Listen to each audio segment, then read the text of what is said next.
Je vais vous présenter les grandes lignes de l'étude de marché. Cette présentation n'a pas pour but de faire de vous des pros de l'étude de marché, mais devrait vous permettre de réaliser une étude de marché simple en vous donnant les bases principales et indispensables pour réaliser cette étude et faire en sorte qu'elle soit réaliste et fiable. L'étude de marché réalisée par un cabinet professionnel représente en effet un coût certain qu'il vous faudra incorporer dans le prix de revient de votre futur commerce. L'étude de marché ne peut se définir explicitement en 2 ou 3 lignes. Il s'agit d'un processus marketing très complet qui englobe tout un tas d'éléments et qui peut sembler parfois confus aux yeux des entrepreneurs. Pourtant, il n'y a rien de compliqué à comprendre dans l'étude de marché. Comme son nom l'indique, c'est un processus qui consiste à étudier, analyser son marché. Le marché d'une entreprise correspondant à son environnement, ses clients, ses concurrents, ses fournisseurs, la réglementation. En résumé, c'est avant tout un processus de collecte et d'analyse d'informations permettant de s'assurer que le projet peut être viable commercialement. Dans le cadre d'un projet de création ou de reprise d'entreprise, l'étude de marché va donc servir à mieux connaître l'environnement de la future entreprise et son secteur d'activité. La connaissance de l'environnement permettra ainsi aux porteurs du projet, créateurs, repreneurs, de répondre à toutes les questions qu'il se posait depuis le départ de son projet et l'amènera aussi à s'en poser de nouvelles. Quelles sont les tendances du marché ? Comment se porte le secteur d'activité ?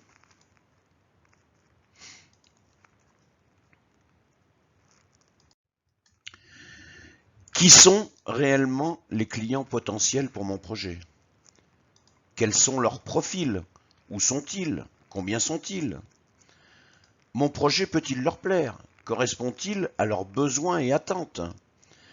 Qui seront mes concurrents, même indirects ? Quelles sont leurs offres actuelles ? Produits, services, prix, positionnement. Comment puis-je me positionner par rapport à eux ? Puis-je différencier mon offre de la leur ? De quelle façon ? Quels seront les plus de mon offre par rapport à tous ses concurrents ? Quels seront mes avantages concurrentiels ? Qui seront mes éventuels fournisseurs, grossistes ? Quels sont leurs prix et leurs conditions de vente ? Quelles sont les lois en vigueur sur ce marché ? Quelles règles devrais-je respecter ? Quelles sont toutes les stratégies commerciales, mix marketing, que je devrais mettre en place pour réussir ? À travers son étude de marché, le créateur d'entreprise aura tout simplement pour but de collecter un maximum d'informations étape par étape, pour ensuite prendre les décisions les plus adaptées possibles, et ainsi augmenter les chances de réussite de son entreprise. Finalement, suite à l'étude de marché, la dernière décision du créateur d'entreprise sera celle de poursuivre ou non son projet. Oui, si le projet est viable, non, si le projet n'est pas viable, c'est-à-dire s'il ne peut pas s'adapter à l'ensemble des acteurs du marché, clients, concurrents, fournisseurs, État, etc. Combien sont mes clients ? Qui sont-ils ? Hommes, femmes, cadres supérieurs, ouvriers, etc. Où sont-ils situés géographiquement ? À quelle fréquence consomment-ils les produits ou services concernés ? Quel budget consacrent-ils, jour, par mois ou par an ? Quels besoins assouvissent ces personnes à travers ces produits ou services ? Besoin de s'accomplir, besoin d'estime, besoin d'appartenance, besoin de sécurité ou besoin physiologique, tout simplement se nourrir. Quelle est l'évolution des éléments ci-dessus sur les dernières années ? Quelles sont les perspectives d'évolution pour les prochaines années ? Etc. Pour analyser cette demande clientèle, vous devrez vous déplacer plusieurs fois sur votre zone de chalandise et interroger vos clients potentiels, des jours différents de la semaine et à des heures différentes, en bâtissant un sondage pouvant refléter l'avis de vos clients potentiels sur votre projet. Exemple ci-après pour l'ouverture d'un restaurant en centre-ville.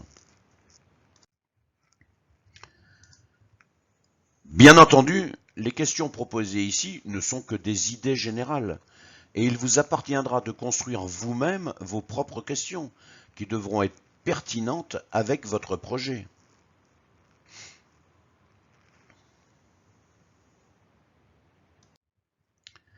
Vous devrez être capable, à l'issue de ce sondage, de connaître le plus précisément possible les habitudes de vos clients potentiels.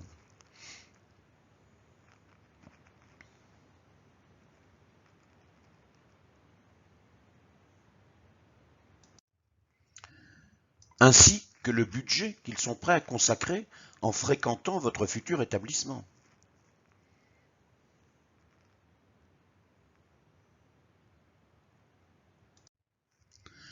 Vous devrez également savoir quelles sont les incitations pour fréquenter la zone dans laquelle vous envisagez de vous implanter.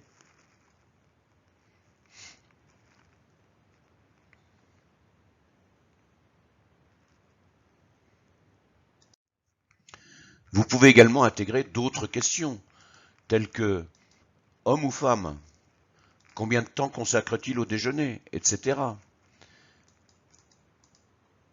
Vous devrez ensuite analyser les réponses sur un tableur et en tirer des conclusions. Existe-t-il une clientèle pour mon projet? Si oui, en quelle quantité? Quel jour de la semaine? Le midi ou le soir? Combien sont-ils prêts à dépenser? Etc. Qui seront mes concurrents directs, proposant des produits ou services similaires aux miens? Qui seront mes concurrents indirects, proposant des produits ou services différents des miens, mais répondant aux mêmes besoins? Combien sont-ils? Quels renseignements puis-je obtenir sur leur situation financière? Quelle est l'évolution de leur activité sur les dernières années? Quels sont leurs points forts, raisons pour lesquelles les clients se rendent chez eux? Quels sont leurs points faibles, vais-je pouvoir jouer sur leurs points faibles pour me faire une place sur le marché? Réaliser un diagnostic de son environnement, c'est aussi s'intéresser à l'offre déjà présente sur le marché. Cette offre regroupe tous les produits et services proposés par les concurrents directs et indirects de la future entreprise. Les concurrents directs sont ceux qui proposent des produits ou services sur le même segment ou au même niveau de prix. Les concurrents indirects sont donc ceux qui commercialisent des produits ou services sur un segment ou un niveau de prix différent. Avant de lancer un nouveau projet, une veille concurrentielle va donc s'imposer. Celle-ci peut débuter par une recherche d'informations. Sur Internet, les signes officiels, les blogs, les forums, les réseaux sociaux, les sites d'information sur les entreprises, tels que société.com pour connaître le chiffre d'affaires ou l'effectif par exemple, et dans la presse spécialisée notamment. Les organismes officiels, la CCI, la mairie de la ville, etc. Attention à bien vérifier la fiabilité des sources d'information. Cette première démarche doit être complétée par une étude sur le terrain. Pour mener à bien la deuxième étape, il est nécessaire de visiter les points de vente de ces potentiels futurs concurrents, directs et indirects. Le but de ces visites est multiple. Il s'agit d'identifier les produits, marques, prix, services annexes, positionnement, forces et faiblesses, et d'évaluer l'accueil de chaque concurrent. Durant toutes ces démarches, mettez-vous dans la peau d'un client ou demandez à un proche de le faire. Collectez devis, propositions, catalogues, conditions générales de vente, jours et horaires d'ouverture. Il est ensuite judicieux de regrouper toutes les informations recueillies à l'aide d'un tableau synthétique tel que celui que je vous présente ici. Et de vous poser les questions cruciales. Où va se situer mon futur établissement par rapport à mes concurrents? Ai-je un marché disponible pour mon établissement?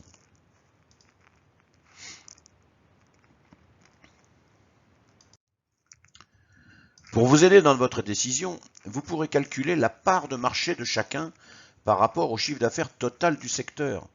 Dans l'exemple ci-dessous, en supposant qu'il n'y ait que 4 établissements, la part de marché de Dupont est de 250 000 divisé par 250 000 plus 320 000 plus 270 000 plus 420 000, que l'on multiplie par 100, ça nous donne 19,84%.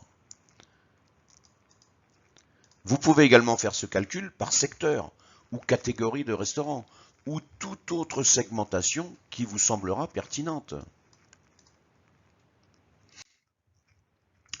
Une fois ce tableau réalisé et les parts de marché calculées, il est conseillé de rassembler tous les concurrents en groupes stratégiques en fonction de leur part de marché et de leur positionnement.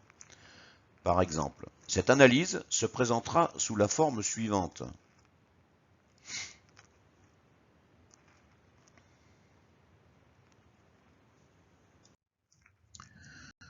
Au-delà de toutes ces étapes, il faut penser à surveiller également les menaces que peuvent représenter les produits de substitution et les nouveaux entrants potentiels.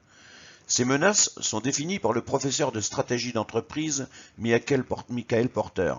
Les produits de substitution représentent tous les produits-services qui peuvent être achetés ou consommés en lieu et place d'un autre, sans que la satisfaction du besoin final ne soit significativement altérée.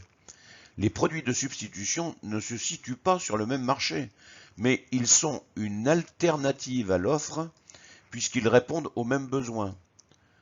Pour exemple, on peut citer les lentilles de contact comme produit de substitution aux lunettes de vue.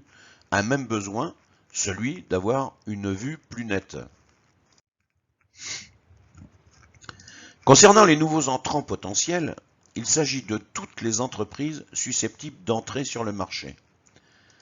Plus le marché sera difficile d'accès, autrement dit plus il y aura de barrières à son entrée, réglementation, processus de production complexe, lourd investissement de départ exigé, moins cette menace sera présente.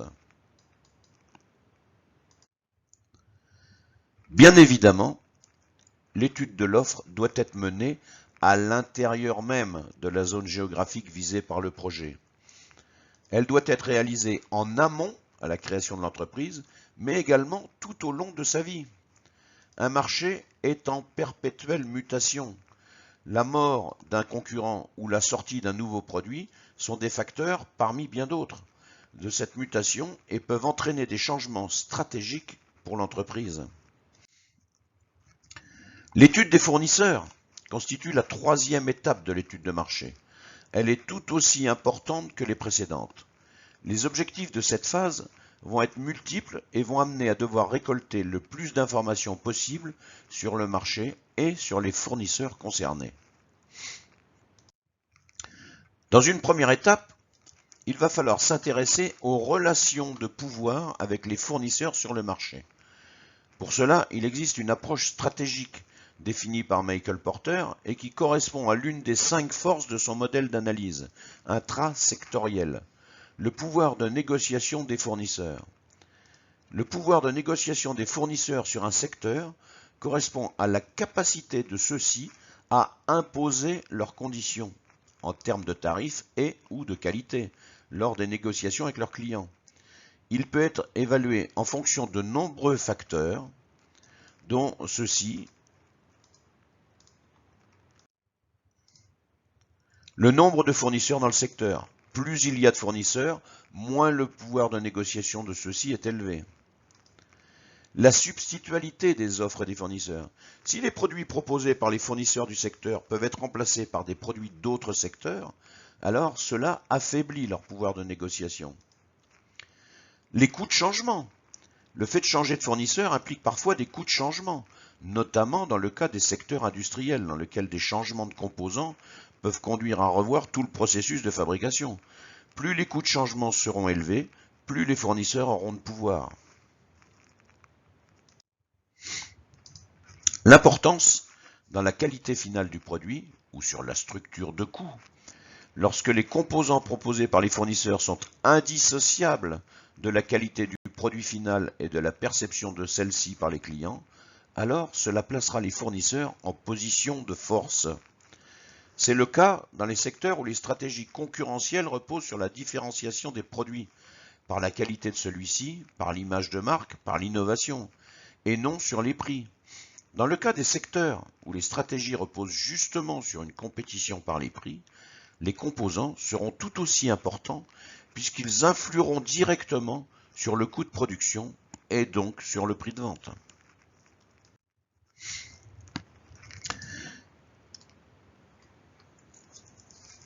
Sur les possibilités d'intégration verticale en aval sur certains secteurs, il est possible que les fournisseurs assurent eux-mêmes l'activité de leurs clients. Dans ce cas, ces premiers seront bien moins dépendants de ces seconds et seront donc dans une position de force supérieure lors des négociations. Outre ces critères généraux, le pouvoir de négociation va également être propre à chaque fournisseur, puisqu'il dépendra notamment du chiffre d'affaires que chacun d'entre eux réalise dans le secteur. Plus il sera élevé, plus le fournisseur sera capable d'imposer ses conditions lors de la négociation. Le pouvoir de négociation des fournisseurs est proportionnel au pouvoir de négociation des clients qui constitue une autre force du modèle de porteur. Dans une seconde étape, il va falloir s'intéresser à chacun des fournisseurs concernés. Il va s'agir ici de récolter un maximum de données sur un maximum de fournisseurs du secteur concernant les prix pratiqués, les délais de paiement, les délais de livraison, le contrôle de la livraison, quantité, qualité, la possibilité de suivre la livraison en temps réel et la qualité du service après-vente. Bien entendu, cette liste est non exhaustive. Plus il y aura d'informations collectées, mieux ce sera. Et suite à cela, il sera possible de dresser une liste des fournisseurs présents sur le marché avec leurs points forts et leurs faiblesses et d'en ressortir les plus intéressants en vue du lancement du nouveau projet. Au-delà de ces éléments, il va également falloir évaluer le caractère sérieux de chaque fournisseur. Celui-ci pourra être apprécié par des méthodes simples. Posez une question au fournisseur par mail, par exemple. S'il est nécessaire de faire plusieurs relances avant d'avoir un retour, démontrera déjà un certain manque de rigueur. Toutefois, il ne s'agit pas, bien évidemment, du seul critère d'appréciation. C'est un exemple parmi d'autres. Le sérieux du fournisseur est l'un des paramètres les plus importants, si ce n'est pas le plus important, qu'il faut à tout prix vérifier avant de conclure un contrat. Nul n'est censé ignorer la loi. Le porteur de projet est donc tenu de connaître la législation en vigueur sur son secteur et de la respecter. La veille réglementaire a pour but de se tenir informé des lois existantes et des projets de loi qui pourraient avoir une incidence sur le projet d'entreprise. Et trop souvent, les créateurs découvrent trop tard, et plus précisément en phase finale de leur projet, certaines contraintes réglementaires auxquelles ils sont soumis. Pourtant, cette veille réglementaire est incontournable et doit être réalisée bien avant la date prévue de lancement de l'activité. Les normes sont diverses et propres à chaque secteur d'activité. Toutes les entreprises disposant de locaux accueillant du public sont soumises aux normes ERP, établissements recevant du public. Ces normes de sécurité visent à mettre en place des dispositifs permettant de réduire les risques d'incendie, d'éviter la propagation du feu et des fumées, de faciliter l'évacuation du public et l'intervention des secours. Il va s'agir ici, par exemple, des issues de secours, de l'éclairage d'évacuation, des alarmes incendie et des extincteurs. Et en cas de non-respect de ces dispositifs, les établissements se verront refuser l'ouverture au public. Au-delà des normes ERP, les commerces doivent aussi adapter leurs locaux à l'accueil des personnes handicapées. Puis, les restaurants sont également soumis à des normes relatives à l'hygiène pour l'alimentation. Bref, des normes, il y en a beaucoup, et nous pouvons évidemment toutes les citer. C'est aux porteurs de projet de s'en informer suffisamment tôt.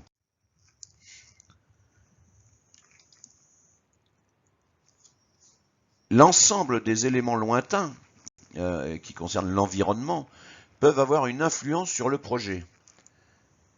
Quel est le climat politique et celui-ci peut-il avoir une influence sur mon activité? L'évolution des habitudes de consommation est-elle favorable à mon projet? Existe-t-il des barrières réglementaires? Existe-t-il un risque de modification de la TVA sur mon secteur? Y a-t-il des projets de nouvelles normes que je devrais prendre en compte? Exemple, développement durable, RSE, tri des biodéchets, etc. Vous avez ici la représentation graphique de l'étude de marché de votre projet qui vous démontre l'implication dans son environnement.